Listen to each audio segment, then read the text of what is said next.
Chers amis, nous nous apprêtons ce Rosh Hashanah à ouvrir le même livre de prière, à tourner les mêmes pages que l'année dernière, pour énoncer les mêmes mots, les mêmes lignes, lues par des générations et des générations avant nous. Ces mots, nous les avons nous-mêmes énoncés l'année dernière et l'année précédente, mais il faut bien nous l'avouer, nous n'étions sans doute pas tout à fait les mêmes. Tout a changé, rien n'est vraiment comme avant.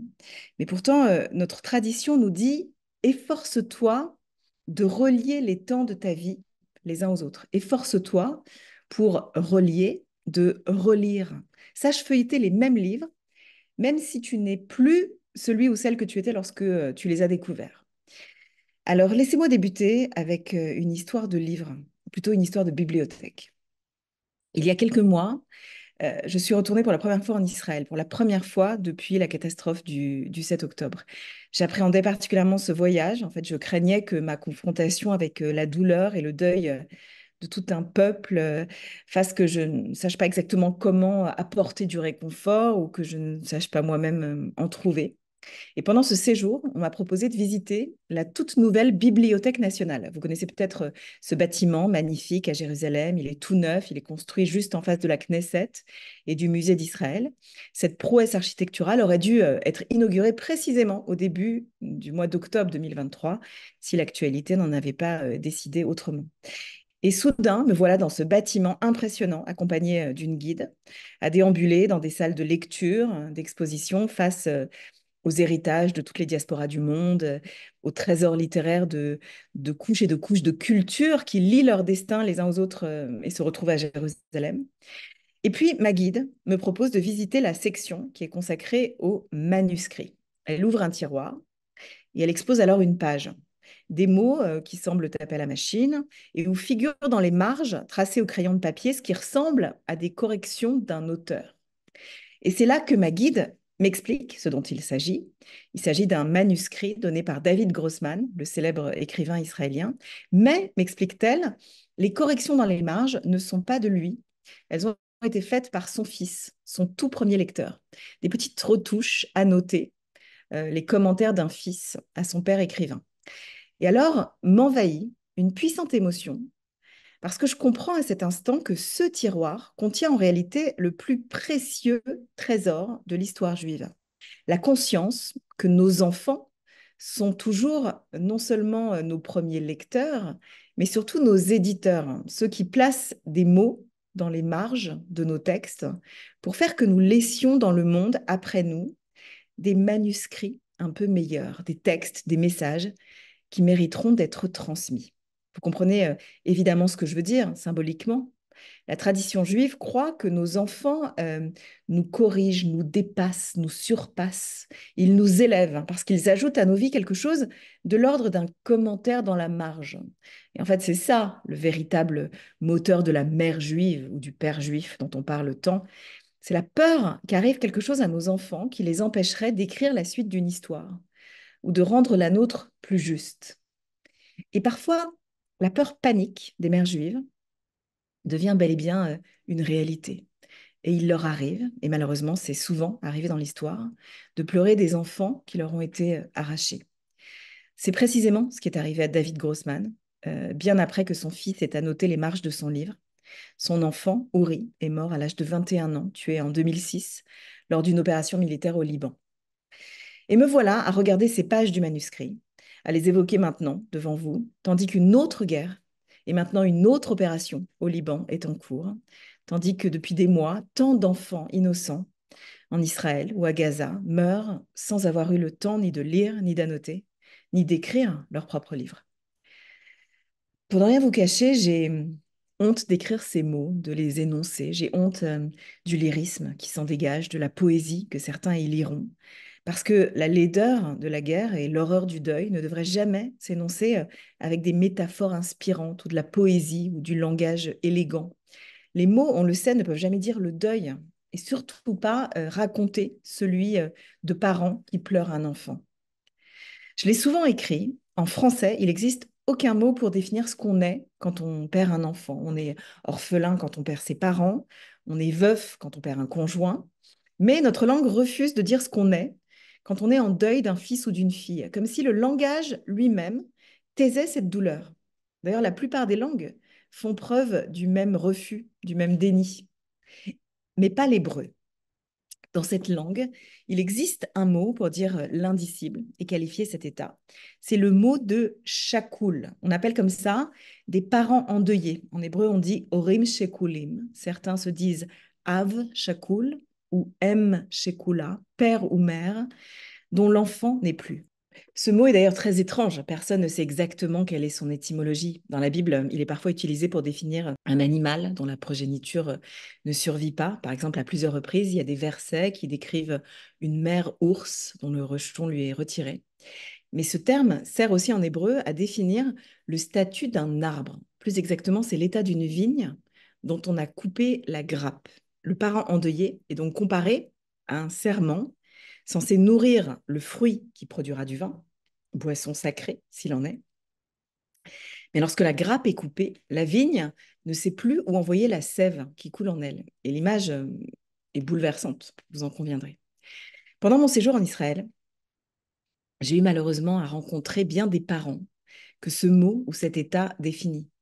Ceux dont le deuil ou la douleur aurait dû faire s'effondrer le monde entier.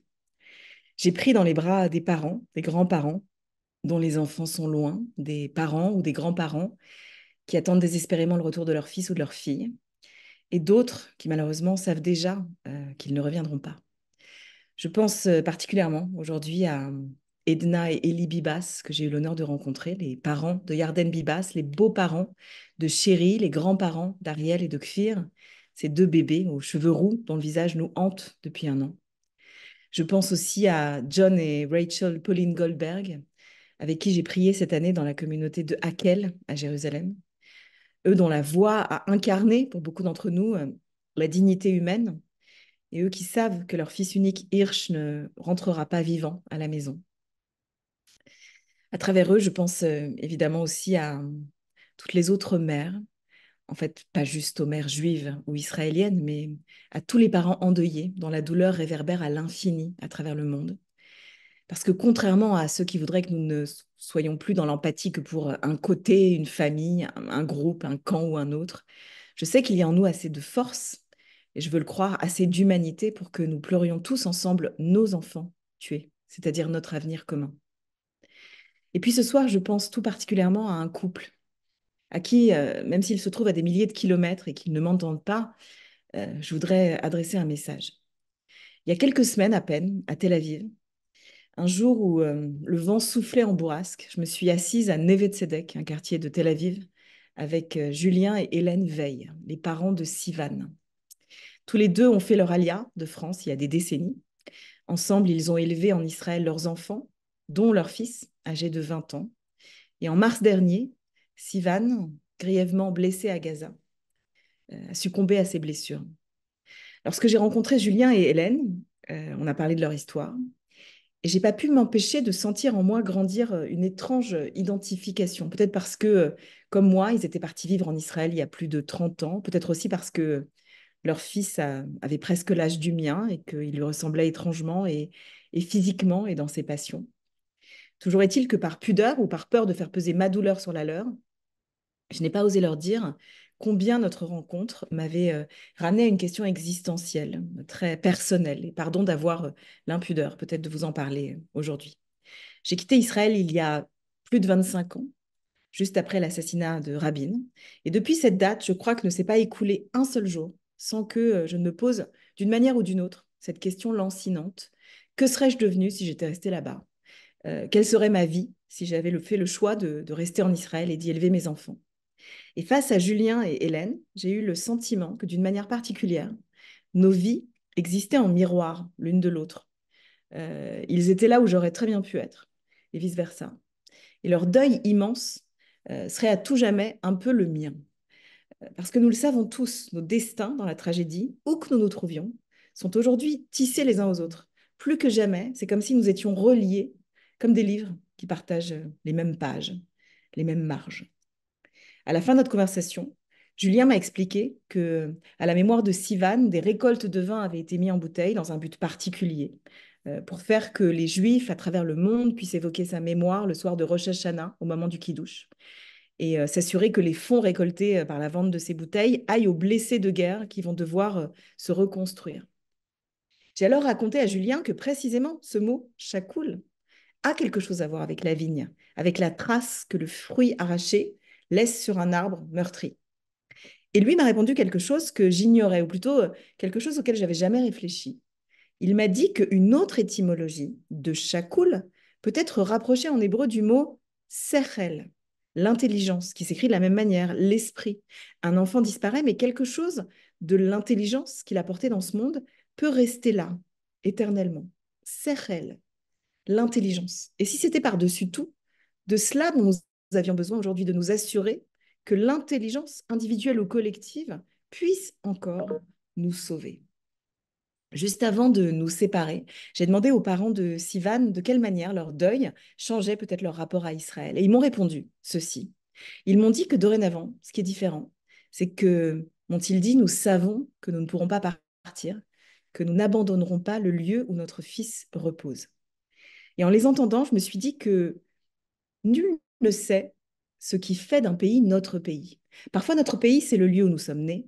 Parfois, c'est là où nous avons choisi de venir vivre. Parfois, notre pays, c'est la terre où sont morts nos ancêtres. Et il arrive que ce soit la terre où reposent nos enfants. Mais je veux croire plus que jamais que notre pays ne sera pas celui de nos cimetières, mais celui de nos bibliothèques.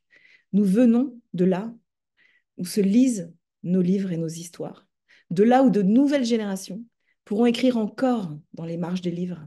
Et ainsi, nous pourrons encore et encore croire à l'avenir, planter des arbres, des vignes, malgré la douleur du deuil, et nous entendre encore et encore dire L'Echaim.